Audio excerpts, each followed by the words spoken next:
उपस्थित सर्व मान्यवर, सन्माननीय परीक्षक, भगिनी आणि बंधूंनो, मी स्पर्धक कोड क्रमांक 35 आपल्यासमोर विषय मांडतोय, नाईट लाईफ ही भारतीय संस्कृतीला घातक आहे।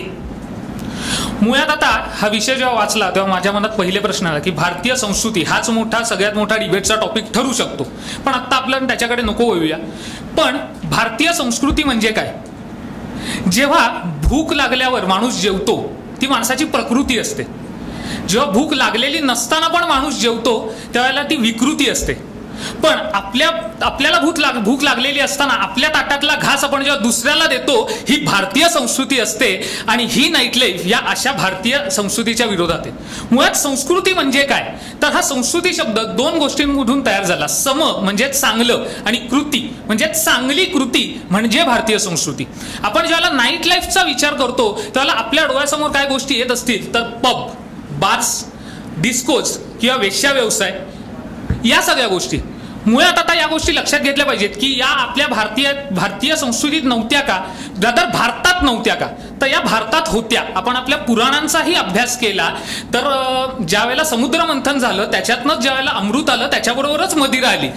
ज्यावेळेला इंद्राचा दरबार दाखवला जातो, इंद्राच्या दरबारातही नर्तिका होत्या, पण या गोष्टी आपल्या संस्कृतीत सांगताना कायम वाईट आहेत अशाच सांगितल्या गेल्या। त्यामुळे मदिरा जेव्हा उत्पन्न झाली ती देवांनी नाही घेतली, ती दानवांनी घेतली। ज्या वेळेला धर्मराज युधिष्ठिर जुगार खेळायला बसला तेव्हा त्याला स्वतःची बायको गमवायला लागली। या सगळी जर का आपण प्रतिकात्मक गोष्टींचा विचार केला तर त्या कायम आपल्या संस्कृतीत वाईट आहेत या अर्थाने सांगितलेले आहेत। बरं, याचा आपल्या सध्याच्या समाज जीवनावर काय परिणाम होतो हा आता माझ्या दृष्टीने सगळ्यात महत्त्वाचा मुद्दा वाटतो। आजची आमची तरुण पिढी सकाळी लवकर न उठता रात्री उशिरापर्यंत डिस्कोजमध्ये, बारमध्ये थांबते। त्यावेळेला कुठेतरी त्यातनं होणारी त्यांची होणारी व्यसनाधीनता, कुठेतरी ते वाईट गोष्टींकडे त्यांची होणारी वाटचाल, या गोष्टी त्यांच्या स्वतःच्या भविष्यावर आणि परिणामाने भारताच्या भविष्यावर इफेक्ट ठरतात।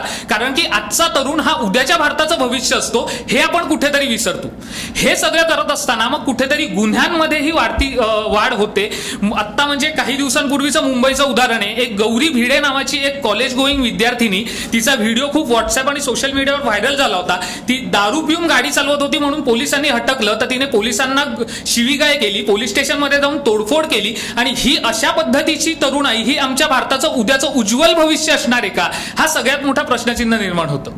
ज्यावेळेला आम्ही देह विक्री किंवा वेश्या व्यवसाय याच्या दृष्टीने विचार करतो तेव्हा एक समाजातला वर्ग असं म्हणतो की ही आपल्या समाजाची गरज आहे, याच्याकडे त्या दृष्टीने पाहिलं पाहिजे। पण हे असं बघत असताना कुठेतरी हा लवकर पैसे कमवण्याचा मार्ग होऊन बसलाय का हाही एक कुठेतरी मोठा प्रश्न निर्माण होतो।